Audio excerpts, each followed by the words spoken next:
देखो बेटा, पहला एग्जाम 6.3 दिया है। देखो दिया है if a transversal, what is transversal, which line intersect two or more lines, इसका ट्रांसवर्सल लाइन। ठीक है, दिया है if a transversal intersect two parallel line, वो भी कौन सी लाइन हो चाहिए, पैरेलल लाइन। हमेशा हमने बताया था कौन लाइन हो चाहिए, पैरेलल लाइन। तब क्या होगा, then each pair of corresponding angles are equal. तब जितने पेयर करस्पॉन्डिंग एंगल होंगे आपस क्या होंगे, आपस में मतलब वो इक्वल होगा। पहला पेयर पहले का होगा, दूसरा दूसरे के बाद, तीसरा तीसरे, चौथा चौथा, 4 पेयर होते हैं करस्पॉन्डिंग एंगल। ठीक है, तो देखो और भी लाइन क्या होनी चाहिए हमेशा, तभी ऐसा करस्पॉन्डिंग एंगल बराबर होंगे, अदरवाइज नहीं होंगे। ठीक है, जैसे ध्यान समझिए, मैं जो बना रहा हूं एक लाइन और 2 लाइन। ठीक है, उसको एक ट्रांसवर्सल लाइन दे दो। ठीक है, एक ट्रांसवर्सल, ये दोनों पैरेलल, ये लाइन एम है, ये लाइन क्या है एन, और एक ट्रांसवर्सल लाइन की तरह ट्रांसवर्सल लाइन। देखो दो लाइन काट रही नहीं, एम को भी काट रहे हो, मान लो इसको पॉइंट पी पे काट रहे हैं, इसको पॉइंट क्यू पे, कोई दिक्कत। ठीक बेटा, ये लाइन कौन सा है, एल, एनी प्रॉब्लम। एक ट्रांसवर्सल लाइन काट रहे हैं। अब देखो यहाँ कितने एंगल बनेंगे, यहाँ पे भी 4 एंगल बनेंगे, 4 एंगल, तो हम लिख रहे हैं 1 2 3 ऐसे ही कर सकते हैं। तो जैसे इसमें लिखा था, शुरुआत में ऐसे लिखा है, याद कर लो उसको पैटर्न, 1 2 3 4, फिर 5 6 7 8, कोई दिक्कत। ठीक है, अब ध्यान समझिएगा, क्या इसमें देखो पता क्या है, पता है कि एम किसके पैरेलल है, एन के, एम किसके पैरेलल है, एन के पैरेलल है ना। पैरेलल का साइन होता है, किसका साइन होता है, पैरेलल का साइन होता है। ठीक है, एम लाइन एन के पैरेलल है और एल किसका काम है, L is a transversal line. कौन सी लाइन भैया, ट्रांसवर्सल लाइन, एनी प्रॉब्लम। ठीक है, एल क्या आपका ट्रांसवर्सल लाइन। तो देखो भैया, तो इसमें 4 पेयर करस्पॉन्डिंग एंगल, देखो कौन कौन से करस्पॉन्डिंग, 1 का करस्पॉन्डिंग 5, 2 का करस्पॉन्डिंग 6, 4 का करस्पॉन्डिंग 8, 3 का करस्पॉन्डिंग 7। तो कब देखो ये बराबर कब होगा, 1 मतलब 5 के बराबर कब होगा, जब दोनों लाइन आपस क्या रहेंगी, पैरेलल रहेंगी। Then each pair of corresponding angle are equal. तो पहला कौन सा होगा, पहला आपका एंगल 1 किसके बराबर होगा, एंगल 1 इक्वल टू एंगल 5, नहीं प्रॉब्लम। दूसरा आपका एंगल 2 इक्वल टू एंगल 6, तीसरा आपका एंगल 4 इक्वल टू एंगल 8। ठीक है, चौथा आपका angle 3 equal to angle 7, any problem, angle 7। और ये सारे एंगल कौन से हैं, ये सभी एंगल कौन से हैं, करस्पॉन्डिंग एंगल, एनी प्रॉब्लम।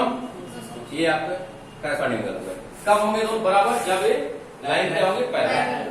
अब देखो ये तो क्या था, बोलो नंबर, ये था if a transversal intersect two parallel lines then each pair of corresponding angle are equal.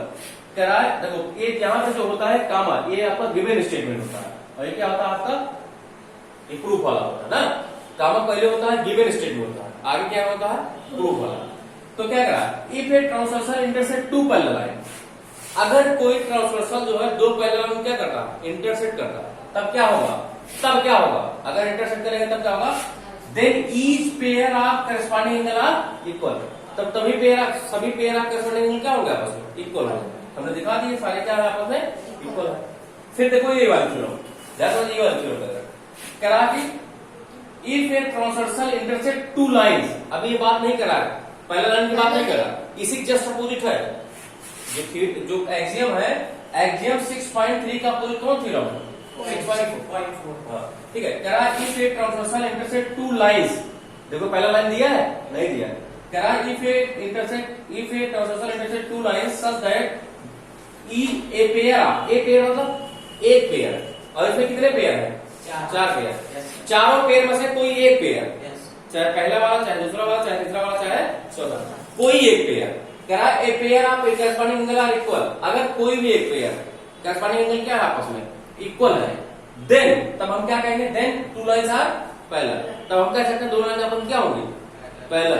Understand, मतलब अगर कोई 2 लाइन दिया उसको एक ट्रांसवर्सल लाइन काट रही हो, तो हमको पता हो उसमें से कोई भी एक पेयर करस्पॉन्डिंग एंगल बराबर, कोई भी पेयर, चाहे पहला वाला, चाहे दूसरा वाला, चाहे तीसरा वाला, कोई एक पेयर बराबर हो, तब हम कह सकते हैं एम और एल लाइन क्या है आपस में पैरेलल। और इसमें पैरेलल दिए तो करस्पॉन्डिंग एंगल बराबर होंगे। इसमें अगर करस्पॉन्डिंग एंगल बराबर है कोई भी एक पेयर, तो क्या होंगे लाइन आपस में पैरेलल। Any problem? तो ठीक है, नोट कर लो।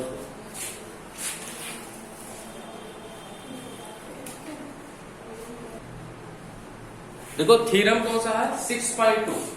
अब जब हमने कहा इसे प्रूव नहीं, आइडियम के माध्यम से ही हम क्या प्रूव करते हैं, थ्योरम प्रूव करते हैं। ठीक है, दिया है if a transversal intersect two parallel line, एक कामा लगा है ना लास्ट में, देखो कामा लगा है ना, एक आपका गिवन स्टेटमेंट है, इसका मतलब आपको इतना पता है। ठीक है, इसके बाद क्या दिया है, then each pair of alternate interior angle are equal. तो आपको प्रूव क्या करना है, each pair of alternate interior angle are equal. तो जितने पेयर अल्टरनेट इंटीरियर एंगल होंगे वो आपस में क्या होंगे, इक्वल। कितने पेयर होते हैं इंटीरियर? सिर्फ 2 पेयर होते हैं। हाँ देखो, अब देखो मैं फिगर बना दे रहा हूं। ठीक है, ये लाइन क्या है एम, ठीक है, ये लाइन एम है, ये लाइन क्या है आपका एन। ठीक है, और ये ट्रांसवर्सल लाइन को क्या कर रही है, काट रही है। सेम चीज है फिगर। ठीक है, एल 4 एंगल यहां बनेंगे, 4 एंगल 1 2 3 4 5 6 7 8। ठीक है, समझो बेटा, ये एल। और गिवन में क्या पहले लिख लिया, गिवन में क्या क्या दिया है, if a transversal intersect 2 parallel line. ठीक है, इसका मतलब एम किसके पैरेलल है, एन पे। ये जो डबल लाइन खींचते हैं किसका साइन है, पैरेलल का साइन है। ये अगर बीच में डबल लाइन खींच देगा तो मतलब एम किसके पैरेलल है, एन पे। ठीक है, एंड यल क्या है, यल इज अ कौन सी लाइन है भैया, ट्रांसवर्सल लाइन। इतना आपको दिया है, कोई दिक्कत है? तो आपको प्रूव क्या करना, we need to prove that. हमको प्रूव क्या करना है, देखो कामा पहले सब दिया था, क्या दिया था, if a transversal intersect 2 parallel line. 2 parallel line है, उसको एक लाइन क्या कर रही है, इंटरसेक्ट कर रही है। क्या दिया है, क्या करा, then each pair of alternate interior angle are equal. Then each pair of alternate interior angle are equal. तो पहले देखो इंटीरियर एंगल कौन कौन सा है, देखो 3 4 5 6। दोनों लाइन के बीच में कौन सा है ना, अंदर वाला इंटीरियर मतलब अंदर। 3 4 5 6 ये कौन सा एंगल है, इंटीरियर एंगल। अब देखो भैया, तो अल्टरनेट इंटीरियर कौन सा है, एंगल 3 का अल्टरनेट कौन होगा, 5। एंगल कौन सा होगा, 6। अंडरस्टैंड? इसका मतलब आपको प्रूव क्या करना है, पहला एंगल 3 की वैल्यू किसके बराबर होगी, एंगल 5। Any problem? और दूसरा आपको प्रूव करना है एंगल 4 इक्वल टू क्या होगा, एंगल 6। यही 2 पेयर है, दोनों आपस में क्या होंगे, बराबर होंगे। और ये कौन से है, अल्टरनेट इंटीरियर। यही आपके कौन से है, अल्टरनेट इंटीरियर एंगल है, इंटीरियर एंगल। इसी को बराबर प्रूव करना। ठीक है, कि मतलब एंगल 3 एंगल 5 बराबर होगा और एंगल 4 एंगल किसके बराबर होगा, 6। कब बराबर होगा, जब दोनों लाइन क्या होंगे आपस में पैरेलल होंगे। ट्रांसवर्सल लाइन क्या कर रही है, काट रही है। ठीक है, प्रूफ। अभी आप लिखिए प्रूफ, देखते देखो भैया, प्रूफ में क्या है, ध्यान समझना कैसे हमको बराबर करना है। एंगल 3 किसके बराबर करना है, एक किसी एक को बराबर कर दे, किसी एक को बराबर कर दें तो हो सकता ना। एंगल 3 किसके बराबर करना है, एंगल 5 के ना। तो सबसे बेटर तरीका क्या है, देखो कैसे अभी एक लाइन हम प्रूव कर सकते हैं। देखो आपको पता है एंगल 1 किसके बराबर है, 5। Any problem? Angle 1 equal to since angle 1 equal to angle 5। कौन सा एंगल है भैया, एंगल 1 एंगल 5 के। अभी मैंने प्रूव किया था एंगल 1 की वैल्यू एंगल 5 के बराबर क्या है, क्यों बराबर, क्योंकि ये 2 लाइन पैरेलल। लेकिन कौन सा एंगल है, सभी एक्सटीरियर। देखो भाई कौन सा एंगल है, करेस्पॉन्डिंग एंगल है ना, ये तो पता है ना कौन सा एंगल है, करेस्पॉन्डिंग एंगल। Any problem? तो angle 1 equal to angle 5। Angle 1 की वैल्यू किसके बराबर, एंगल 5। अभी इसके पहले मैंने एक्सियम 6.2 में यही बताया था, अगर कोई 2 लाइन हो पैरेलल हो, उसको एक ट्रांसवर्सल लाइन काट रही हो तो each pair of corresponding angle are equal. तो एंगल 1 की वैल्यू किसके बराबर होगी? एंगल 5। कौन सा एंगल है? Corresponding angle. Understand? Equation number इसको क्या मान लो? फर्स्ट। ठीक है, हमारा तो एंगल 1 एंगल 5 के बराबर होगा करस्पॉन्डिंग एंगल। हमको दिखाना क्या है? एंगल 3 किसके बराबर होगा? 5 के। अब आपको पता है एंगल 1 की वैल्यू किसके बराबर होगी? एंगल 3 के।